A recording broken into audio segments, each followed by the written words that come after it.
अब आगे इसके शब्दार्थ देखिए। मिसाल, उदाहरण: प्रहरी, पहरेदार, आंतरिक, भीतरी, संकट मोचन यानी संकट को दूर करने वाला, बेमिसाल, बेजोड़ जिसकी तुलना न की जा सके, सर्वोच्च, सबसे ऊंचा, सुसज्जित, अच्छी तरह सजा हुआ, सीमित, जिसकी एक सीमा हो, लालायित, बहुत इच्छुक, प्रशिक्षण, किसी कला या विद्या को सिखाना, ट्रेनिंग देना, युद्धपोत, लड़ाई में काम आने वाला पानी का जहाज, निगरानी, देखरेख का काम, अचूक, जो कभी ना चूके, दुस्साहस, हानिकारक, अत्याधुनिक, बिल्कुल नया, सर्वश्रेष्ठ, सबसे बढ़िया, उन्नत, ऊंचा उठा हुआ, विषम, कठिन या असाधारण, दुर्गम, जहां पहुंचना कठिन हो, मुस्तैद,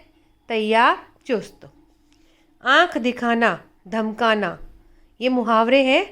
आँख दिखाना यानी गुस्से से देखना, सिर कुचलना, शत्रु को हराना, जान पर खेलना, अपनी जान की परवाह न करना, छक्के छुड़ाना, बुरी तरह हराना, लोहा लेना यानी मुकाबला करना, पैनी नज़र रखना यानी ध्यान से देखना, सफाया करना, पूरी तरह समाप्त करना। अब इसके पर्यायवाची शब्द देखिए। शत्रु, बैरी, दुश्मन, रिपु। थल यानी स्थल, भूमि, धरा। सुरक्षा, बचाव, प्रतिरक्षा। युद्ध, लड़ाई, रण, संग्राम। हमला, आक्रमण या प्रहार। चोटी, शिखर या शीर्ष। अनेक शब्दों के लिए एक शब्द। आप व्याकरण में पढ़ चुके हैं ये, तो देखिए एक शब्द में उत्तर वो है। जहाँ पहुँचना कठिन हो, दुर्गम। संकट को दूर करने वाला, संकट मोचक। अनुचित साहस, दुस्साहस, जिसकी दूसरी मिसाल न हो, बेमिसाल। अब निम्नलिखित प्रश्नों के उत्तर लिखिए। आपके इसमें मौखिक प्रश्न भी है, वो भी मैं आपको बता रही हूँ। मौखिक प्रश्न में देखिए, हमारी सेना देश की शान क्यों है? क्योंकि यह देश पर आने वाले हर खतरे से हमें बचाकर रखती है। सेना के 3 प्रमुख अंग कौन से हैं? थल सेना, नौसेना, वायुसेना। भारतीय सेना में शामिल होने के लिए क्या करना पड़ता है? उन्हें शारीरिक और लिखित दोनों तरह की परीक्षा देनी पड़ती है। नौसैनिकों को किस तरह का प्रशिक्षण दिया जाता है?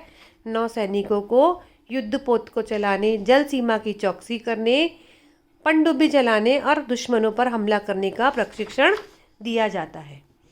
वायुसेना का क्या कार्य है? वायुसेना का कार्य देश की वायु सीमा की रक्षा करना है। वीर सैनिकों का सम्मान किस तरह से किया जाता है? वीर सैनिकों को परमवीर चक्र, अशोक चक्र, महावीर चक्र, कीर्ति चक्र, शौर्य चक्र आदि से सम्मानित किया जाता है। गणतंत्र दिवस की परेड के दौरान हमारी सेना क्या करती है? गणतंत्र दिवस की परेड के दौरान हमारी सेना अपनी सैन्य क्षमता की झांकी प्रस्तुत करती है। अब इसके प्रश्न उत्तर देखिए। हमारी सेना किन परिस्थितियों में देशवासियों को सुरक्षा प्रदान करती है? चाहे कैसी भी विपत्ति आए, चाहे बाढ़ हो, सूखा हो, भूकंप हो, आंतरिक संकट हो, तो हमारे देश के सैनिक अपनी जान पर खेलकर देशवासियों को सुरक्षा प्रदान करते हैं। सेना में शामिल होने वाले नौजवानों को किस तरह का प्रशिक्षण दिया जाता है? सेना में शामिल होने वाले नौजवानों को शारीरिक प्रशिक्षण के साथ साथ हथियार चलाने का प्रशिक्षण भी दिया जाता है। भारतीय थल सेना के पास कौन कौन से हथियार हैं? भारतीय थल सेना के पास युद्धक tank, machine gun, assault rifle, mortar, तोप आदि विभिन्न प्रकार के आधुनिक हथियार हैं। भारतीय सेना किन विषम स्थितियों में कार्य करती है? भारतीय सेना चाहे कैसी भी स्थिति हो, सियाचिन की दुर्गम चोटी हो या कारगिल, रेगिस्तान हो या समुद्र, जंगल हो या दलदल, हर जगह चौकसी करती है। भारतीय सेना को गौरवशाली क्यों कहा गया है? भारतीय सेना जो है हमारे देश का गौरव है, क्योंकि ये वीरता, साहस और बलिदान की जीती जागती मिसाल है। यह हमारे देश पर आने वाले सभी खतरों से हमें बचा कर रखती है। अब निम्नलिखित प्रश्नों के सही उत्तर पर सही का निशान लगाइए। भारतीय सेना में लगभग कितने जवान हैं? 15 लाख। कारगिल का युद्ध कब हुआ था? 1999 यानी 1999। 1962 में भारत का युद्ध किस देश के साथ हुआ था? चीन के साथ। लड़ाकू विमानों को उड़ाने का प्रशिक्षण किन्हें दिया जाता है? उड़ाना यानी वायुसैनिक। भारत सरकार युद्ध के दौरान सर्वोच्च वीरता दिखाने वाले सैनिक को कौन सा पुरस्कार देती है?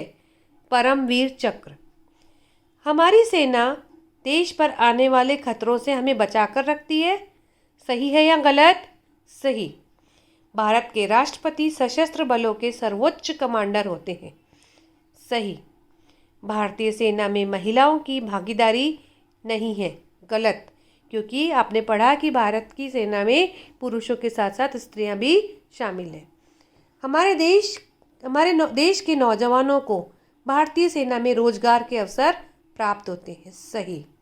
कारगिल का युद्ध भारत और चीन के बीच हुआ था। गलत। किसके बीच हुआ था? भारत और पाकिस्तान के। अब नीचे देखिए, इसमें समानार्थी शब्द लिखिए।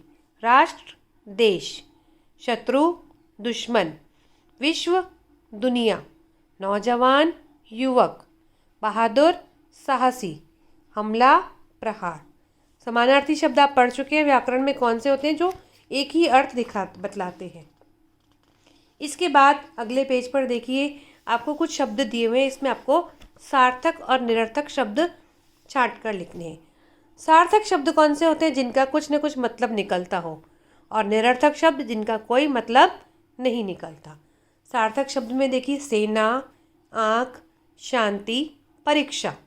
और निरर्थक में रतभा, वनाज, ठनग, शेद और यावु। इसके बाद नीचे प्रश्न में देखिए, निम्नलिखित वाक्यों में उद्देश्य पर गोला लगाइए और विधेय के नीचे रेखा खींचिए। ये वाक्य के दो अंग होते हैं। उद्देश्य यानी वाक्य में जिसके बारे में बताया जाए, और विधेय क्या होता है? उद्देश्य के बारे में जो बात कही जा रही है। अब जैसे इसमें देखिए, भारतीय सेना समय समय पर युद्धाभ्यास करती है। इसमें किसके बारे में बताया गया है? भारतीय सेना के बारे में। तो भारतीय सेना क्या हो गया? उद्देश्य, और बाकी विधेय। सैनिक खतरों से हमें बचाते हैं। सैनिक उद्देश्य, खतरों से हमें बचाते हैं विधेय। भारत की नौसेना काफ़ी उन्नत है। भारत उद्देश्य, और पूरा वाक्य क्या है इसमें? विधेय। थल सेना देश की सीमाओं की रक्षा का कार्य करती है। थल सेना उद्देश्य, देश की सीमाओं की रक्षा का कार्य करती है, ये विधेय। हमारी वायुसेना के पास अत्याधुनिक रडार और फाइटर प्लेन है। हमारी वायुसेना उद्देश्य, और बाकी पूरा वाक्य क्या है इसका? विधेय। तो ये आपने यहाँ पर उद्देश्य और विधेय दोनों को रेखांकित किया।